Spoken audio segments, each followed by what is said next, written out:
नंदुरबार तालुका police ठाण्याचे अधिकारी व कर्मचारी वाहनांची नियमित तपासणी व नियमन करीत असताना नंदुरबार तालुका पोलीस ठाण्याचे वरिष्ठ पोलीस निरीक्षक महेंद्र चव्हाण यांना मिळालेल्या गोपनीय माहितीच्या आधारे एका स्विफ्ट गाडीत बेकायदेशीर दारू वाहतूक होत असल्याची गोपनीय माहिती मिळाली।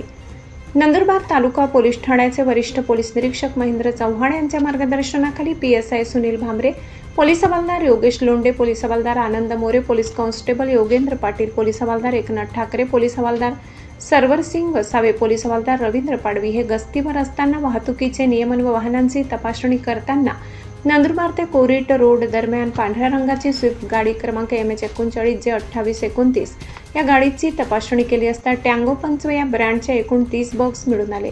बॉक्समध्ये 100 प्लास्टिक बाटल्या, 90 ml असा मुद्देमाल आढळून आला। देशी दारू टँगो पंच रुपये किंमत अंदाजे 1,20,000, स्विफ्ट गाडी किंमत अंदाजे 2,30,000चा एकूण 3,50,000चा मुद्देमाल जप्त करण्यात आला। या प्रकरणी वाहन चालक बजरंग उर्फ दीपक मंगा पाटील व 31 वर्ष राहणार खोंडामळी, तालुका जिल्हा नंदुरबार याच्या विरुद्ध महाराष्ट्र दारूबंदी कायदा कलम 65(108) अन्वये गुन्हा दाखल करण्यात आलाय।